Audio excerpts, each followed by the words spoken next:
I would never tell them, no, they can't apply. The moment you say that, they lose all confidence. And it's the same way when kids feel like they're starting too late in the process. And it's like, no, you're right on time when you start because wherever you are right on time. You're listening to Parenting with Impact, the podcast for parents like you, raising complex kids to become capable, independent adults, even in this complicated world. Each episode brings expert insights and real-life strategies to help you parent with confidence, calm, and clarity. Here are your hosts, Elaine and Diane. Welcome back, everybody, to another conversation in the Parenting with Impact podcast. My guest today is Dr. Pamela Ellis, and we are going to be kind of talking about the college admissions process, which is, interesting and important and fraught and all of those things. So, but we're going to kind of take a spin on it and hopefully have you leaving here today feeling empowered and competent and presuming competence and capacity both for yourself in the process and for your kiddos. So, Dr. Pamela, thank you for being here. Thank you, Elaine. I am so excited to be here with you because this is such a fun conversation to have with you. It is. I'm looking forward to it. So tell us a little bit about how you got to be, like you've been doing this work, you said, for a couple of decades. How'd you get to be doing work supporting families of kids going to college? Yeah, absolutely. It was a journey that started with becoming a mom because when I became a mom, I just became obsessed with figuring out schooling for my kids. And a couple of my kids are complex kids. Didn't know it at the time, but certainly learned it as they got older. And, I remember what it was like for myself going through school. And I had a teacher, Elaine, tell me that I wouldn't amount to anything. And I just knew that that would also be my kids' story, where they would have someone who may have low expectations of them. And I wanted something different for them. I wanted better for them, like all of us as parents. And that led me to going back to Stanford to get my doctorate degree in high school to college transition. And that's my life work. And I call it my calling because there's nothing else that I would be doing than what I do today with families. Love that. And I love that you had the moxie to go back and say, okay, I'm going to do this. I'm going to do this with credibility. And, I laugh that I often say that motherhood is the necessity of invention. It is. Right? It is. Yeah. And a lot of us are doing really important work in the world because we had kids who needed somebody to be doing this important work in the world. Yeah, that is so true. That is so true. So I can relate. So that's a long way from when you had kids to the college time. Yeah. That's a good 18 years. Yeah. So what is it about the transition from high school to college that really got your attention? It's really been just how oftentimes we as parents are left out of the process. And we usually give it over to our school to take care of it. And that was something that's always struck me as a place where I really wanted to make a difference with the families that I worked with. Because even though we're supporting the teen, we're also guiding their parents as well. And as parents, getting ready to see our kid go away from home, that can feel, really stressful. And we realize what the investment will be and oftentimes just feel nervous about that whole prospect of them going away and wondering how are they going to be able to, thrive on their own without us. Yeah. Well, and I think that's particularly the case when you've got complex kids, right? In our community, our kids are developmentally delayed to some extent, right? So we're doing more for them a little longer than their typical peers. Yeah, absolutely, absolutely. And it's just daunting just how much the process has changed over the years as well. It's a lot more complex than it used to be, and we have a lot more to figure out given the investment for it. And so I want to make sure that parents still feel armed with the information that they need to support their teen in their journey. Yeah. Well, and so there are a couple of things that come up for me as a place, that we might go play in this conversation, directions we might go. And maybe we can do some before the break and some after the break. Yeah. So, because there's this focus on, if my kid is struggling in school, how are they actually going to get into college anywhere, right? Or university, Mhm. if that's the right fit. So there's that conversation. And then there's this other conversation you're raising, which we talk about a lot in our community, which is, the parenting process of letting go and what is the role of the parent to be collaborative and engaging without controlling. So which do you think we should talk about first? Because I Oh think my goodness. We can go either one first because I love talking about them both. And I would say we can start with finding the right college because the thing that you said was, when our kids are struggling, worried about if they're going to find the right place.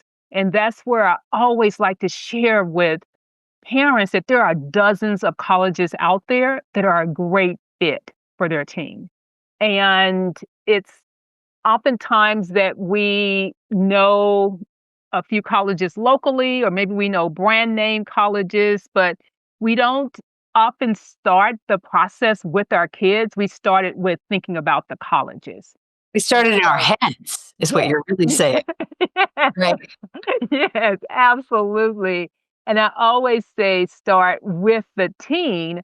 And with starting with the teen, we go through a process where we talk about our 5 factors of fit.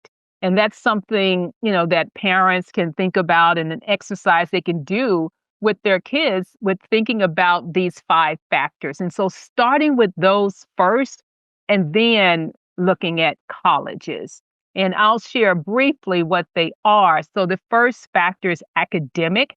So thinking about what it is they may want to study or what can best support their learning. And then second area of fit would be social in terms of what are the things they do to make friends and how easy it is for them to make friends. Yeah.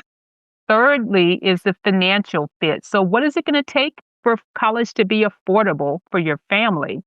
The fourth one is vocational, what things they're thinking about doing perhaps after college. And then the fifth one is cultural fit.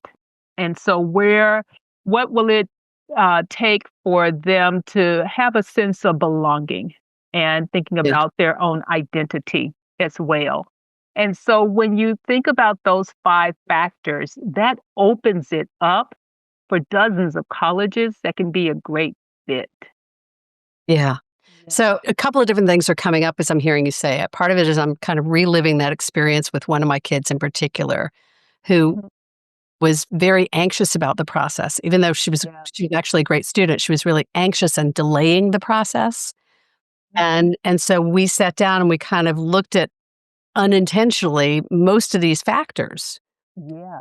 Like, what do you like? One of the things she identified was that she didn't care if the school had Greeks, had fraternities or sororities or not, but she didn't want it to be the defining feature of the school. Right. Right? Like, so we spent some time getting clear on what was important to her, and that's kind of what I hear you identifying is to pull it away from the school and really help them identify what's important to them about where they're gonna live and be for the next 4 years. Exactly. Exactly. That is what it is. And just having that conversation to step out of, just thinking about college or what their admissions rate is or anything like that, but what is it that the teen really wants? And sometimes they are clear about articulating that, sometimes not. But when you break it down with those different factors, that can help them to at least start to articulate it.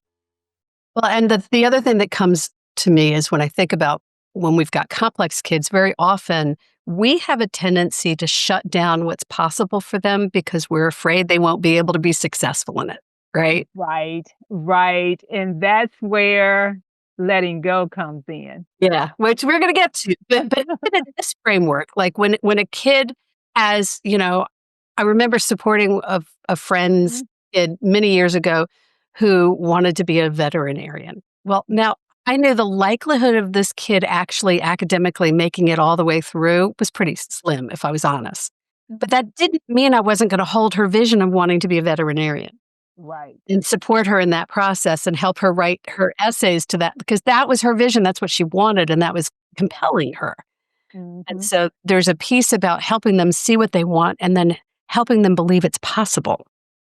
Absolutely. And that's what, having that conversation around what they want can help them feel confident about the process. And I love what you said in terms of, even if you didn't see the possibility, you wanted to at least help her with seeing that possibility and seeing that, yes, this is achievable because I believe that wholeheartedly. I got a question, Elaine, the other day. Um, a parent was asking me if I would tell a kid that they couldn't apply to a college, and I just thought, no. I mean, I don't even think about doing that. I mean, we definitely talk about, the factors of fit and sometimes, students might feel like, there's a college that they're interested in that really isn't quite a fit for them, but I'm not going to tell them no. If they're excited about that college, I'm just like, go for it. And, here I still want you to do your research and learn more about them and do a visit as well. But I would never tell them, no, they can't apply. Because Yeah. the moment you say that, they lose all confidence. They lose Mm. all confidence. And it's the same way when kids feel like they're starting too late, in the process. And it's like, no, you're right on time. You're right on time when you start because you want Wherever them you to. are. Yes, wherever you are right on time because you want them to have confidence throughout the process. And that confidence trumps everything. Yeah, beautiful. Let's take a quick break and then we're going to come back and apply that confidence to parents. Do you recognize current ADHD interventions fall short? At Dig Coaching, we have developed a new field of engineering and a new ADHD intervention called cognitive ergonomics from the inside out. To learn more, visit cognitive-ergonomics.com. Welcome back, everybody. My guest is Dr. Pamela Ellis, and we are talking about helping kids transition from high school to college. And we were just talking about the 5 factors of fit of what kids can look for to help them identify and get excited about and feel good about finding the possibility of finding a good fit for them as a college. And so I want to shift the attention to the parents now, because part of what happens in this process can be if the kids are really excited, but the parents are afraid that the kid might not be successful, that can really impede the process for the kids. And you were just talking about how important confidence is. Yes, yes, absolutely. Now, before I talk about that, Elaine, one thing I want to do is remind your audience how lucky they are to have a great hostess like you. And so I want to remind them to go out and do their 5-star review. So I'll say that, Aw, and then that's sweet. I'll get to talking about that. But That's a prime yeah, podcast guest, everybody. Thank you. I you're appreciate it. welcome. You're welcome. And so with thinking about just us as parents letting go, that's probably one of the hardest things. And even though we even though we may feel that, oh, that college is going to be so hard or they may get rejected, I think that's the biggest fear that we have as parents is we don't want to see our kids hurt or rejected from anywhere. Yeah. And what I think is a greater um, feeling that you don't want them to have is one of regret. And so what we're working towards is, yeah, that may be a challenging school to get into, but if you want to apply there, that is that is completely fine. That's great, and we're going to help you with getting there. And the thing is that when the student is looking at their college options, the feeling you don't want them to have is, man, I wish I had. I wish I had applied to X, or what would have happened if I had applied to Y college? Or even worse, they're sitting freshman year in a college feeling like, I didn't want to be here. This isn't Yeah. the place for me. I can't find my people. I want to go home. We don't want that either. And so I think that when you're choosing between those feelings, it's you want them to put themselves out there and be able to take a chance and say, "Hey, I'm going to give it my best and apply Yeah. to this college." So in this audience, in this community, it's all the more true that we have parents who are trying to protect their kids from failure because a lot of our kids have had more opportunity and experience with it than their neurotypical peers.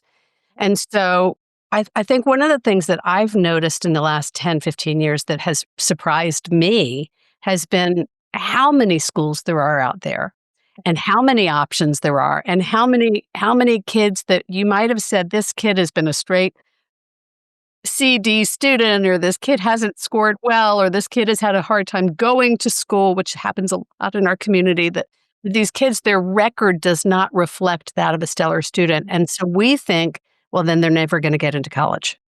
And yes, you said it. There are so many great colleges out there. There are over 3,000. So it's like there are a lot of them. And I have to share this quick story of a student of mine, John, who hated school. I mean, he just did not like school, and he was your typical C student. And the way we looked at the list was a little bit different in terms of, colleges that actually thrive on students who have potential. And that he did have. And even if his high school record didn't show it, he had a lot of potential. And it ended up that with the colleges that he applied to, he was admitted to, I want to say 12 out of the 14 colleges, and ended up getting over $100,000 in scholarships for the one that he decided to go to. And the other thing about it is he did decide to do a gap year program. Yeah. And that was the time to really give him time away from family on his own to mature, to develop as a young person, and started college the year after. And the great thing about it is the college said, we'll hold the money until you come next year. So, but he still did apply in his senior year, and then he took the gap year. And that typically, folks, that's what happens is you're going to have a better attrition rate if you actually get the kids through the process while they're still in the high school environment. Absolutely, absolutely. And I have a number of students every year who are interested in gap year programs, and I want them to still apply in senior year also so that they have the confidence that, yes, they can do it. Yeah. And then the gap year applications aren't till winter anyway. So we've talked, you've used the word confidence a lot. We've talked about seeing their capacity, their potential. And what's really jumping at me, we did a podcast interview with a man named Andreas Kraft, who is a futurist, and he's done a lot of research on hope. Mm-hmm. And part of what he shared is the research that affirms how important it is to our kids for us to believe in what's possible for them, to share a vision of what we think is going to happen instead of what's not going to happen. Right, right. That is so important. And I just feel like we can't always know it. I think that, as parents, we come with our own history and background, and maybe it's something that we would have never done. And we, like you said, also may see the times that they have struggled in certain areas. And so we feel like, man, how could they possibly do this? But when we do believe in them, I mean, it's amazing to see how they can actually step up and surpass what we even believe. Well, and if we don't believe in them, man, that makes it harder for them to believe in themselves. It really does. Yeah. Absolutely does. And I, have definitely witnessed that because in our program, when we're working with students, we always say the student owns the process and we're Mm, coaching and guiding. And we want parents to trust that process as well, that their kid can actually step up. And it's the small thing, Elaine, like even, having them schedule their own meeting. yeah. And some parents will say, no, I keep their schedule. And I'm thinking like, if you're traveling, doing all these things, I mean, keeping their schedule is even more work for you. And if they could use their school calendar, use their phone to see when something is available, they could say, you know, yeah, I can meet on this date. And that really empowers them because kids know when their parents are doing everything for them. Yeah. And they will feel bad about saying that they did something when they know they didn't. And so if we can just give them that and show that we trust them. I think So, we can so, get that. and I hear a lot of parents hearing you going, yeah, but, right? And in our community, we get a lot of it. And so we do a lot of work around moving from director to collaborator, from collaborator to, and so what I want to say to the parents who are listening in our community is that to begin to collaborate with your kid and enroll them in the process doesn't mean that it's all or nothing. You're not just throwing up your hands and saying, okay, it's all you. You can still support them in doing the scheduling. But I think what Dr. Pamela is saying is let's bring them into the process. Let's give them the ownership and the buy-in so that they feel like it's their process that we're supporting them through instead of setting expectations for them and that they feel like they're kind of out of the loop. Right, right. And I had this student, Elaine, it was in senior year, and we were working on the applications together, and he needed to send his test scores. And I was like, log in to College Board and submit your test scores. He was just like, my dad has the account because he signed up for me. And just the look on his face, and I think he felt bad even admitting to that. That And he yeah, didn't have and the autonomy to do it.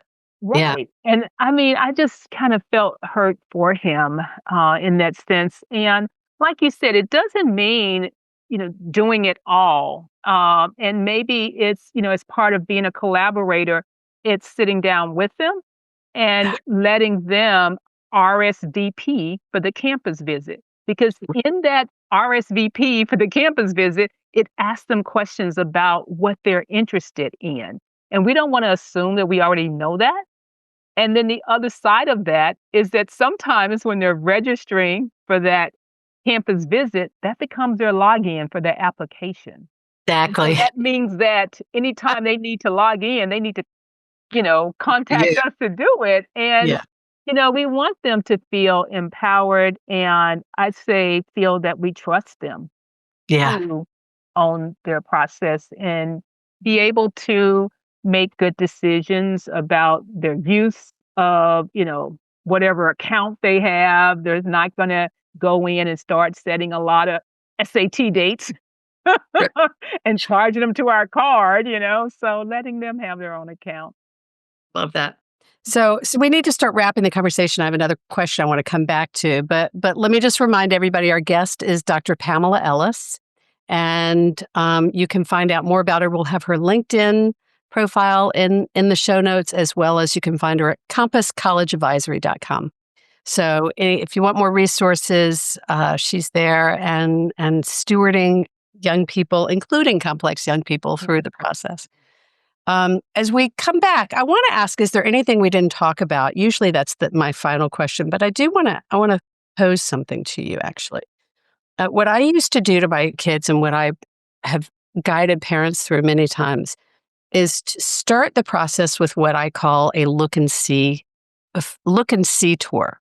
So sometimes it can be really valuable when you've got kids who are stressed out by the process or have some anxiety, to take them to a school they are not likely to apply to take them to a few different schools. Like I would do it when we would travel to a different part of the country And so that they could see, what does a city school look like? What's an urban school? What's a small campus? What's a big campus look like? But not necessarily the one that they're going to or that they're likely to go to. You live in a certain state, for example, but to one, just so that they can get the sense of the kind of school without getting caught up. Because you were saying at the beginning, don't start with the school. So I'm curious your take on that, like giving them an opportunity, because a lot of these kids have never even been on a college campus. Yeah, I think about that in a couple of different ways, Elaine. I feel that yes, it's okay to visit colleges, when they're younger. What I really implore parents to do though is to go to a college that maybe they haven't heard of either, but has an urban feel to it. And so let's say it could be a college like Goucher, or a college like Catholic in DC. And that's a college, both of those have higher admissions rates. And also, there's some colleges that are rural that have a pretty good higher admissions rate. Because the thing that often happens for us is we'll go to an Ivy League college and that will then set their expectation. I mean, even if we're doing it just for the sake of doing it, in kids' minds, that kind of sets their expectation for this is the bar. I had a It student. did not mean, just to be clear, did not mean Ivy Yeah. League at all. I was kind of going the opposite direction. Okay, yeah, Was so just I'm going in the opposite yep, direction like, too. I had a student who started with us when she was in ninth grade. And when she started with us, Elaine, she had already visited 30 colleges. oh my goodness. And the and most of them she had visited all the Ivy Leagues, all the selective colleges. And by the time we got to junior year, she was burned out on visiting colleges. She just did not want to visit any more colleges. And that's when it really matters, because seeing those colleges, back then, she's not going to remember them for the most part. And she really needs to see them in junior year. But the thing about it is with the list, it sent a message to her that those were the only colleges that were worth applying to because those were There. the only ones she had visited were the Yeah, most selective colleges. And so that's what I caution again agreed. is, 1,000%. because I think too, when we're visiting a lot of colleges before they get into the process, we're sending a message to them one way or the other that these are the colleges for you. And because that's the way kids will see it. And then when it's time to even think about, themselves first, that may be a little bit harder to do because it's just like, well, I know this college, that college, but it's like, no, what about you? What's a fit for Yeah. you? Well, and it's so funny because that was the mechanism I used to get to those questions, because I took her to a college on the other side of the country. Mhm. She knew she wasn't applying to. We all knew. Mhm. But she could walk around and say, "Oh, I like the feel of a campus like this," or "I like this. I like a campus. I Mhm. don't really care about a campus," or those kinds. But anyway, I love your framing of it. We do need to wrap this conversation. Is there anything we haven't spoken about that you want to make sure you highlight before we wrap, before we close? Well, I'd like to share a gift with your listeners, and that is a college confidence blueprint. And they Okay. can send me Blueprint 25 on LinkedIn. And it's a roadmap for each year of high school and also a communication guide because oftentimes it's how do you have the conversation with your kid about college and talk about it in a way that they feel heard. And so that's what the blueprint includes. And so I'm Beautiful. happy to I'm share happy that to. with them. Yeah. Yeah, we'll put a link in the notes for people to find it. Thank you. I appreciate it. Again, Dr. Pamela, thank you. I appreciate what you're doing. I love your passion and engagement in it, and I know it's really important work. Mhm. And thank you for bringing your passion to our community. We really appreciate it. Thank you so much, Elaine. Yeah, my pleasure. And I forgot to ask you one last question. Do you have a favorite quote or motto that you want to share? I do have a favorite quote, What is it? and I learned this quote when I was in third grade from my teacher. It is, "A smile is contagious." And I've been smiling every sense. It works. It actually works. Beautiful. You do have a beautiful smile. I love that. Thank That's you. all right. Those of you catching us on YouTube, you'll know what I mean. All right, my friends. Thank you, Dr. Pamela. Thank you guys for tuning in and listening and getting a sense of thinking about what this process might be for you and for your kids. Take a minute to ask yourself, what's your insight from this conversation? What are you taking away from this conversation? And what do you want to do with it? How do you want to apply it? Maybe there's a particular conversation you want to have with your kids. Maybe there's a little exploration you want to do for yourself to figure out how to keep yourself letting go in the process. Like wherever you are, there's a lot of great resources. I suspect Dr. Pamela has a lot of resources. We have a bunch on the website on Impact Parents in terms of articles about how to think about this time of year. What are you taking away and how do you want to apply it to yourself and your family? And as always, my friends, thanks for what you're doing for yourself and for your family. You and your role in this process makes an extraordinary difference. Take care, everybody. Have a great day. You've been listening to the Parenting with Impact podcast with Elaine and Diane. For more information on the Impact Parents community or to join Sanity School for Parents, please visit impactparents.com. If you like what you've heard, please share this podcast with friends who need similar guidance and subscribe wherever you listen to podcasts.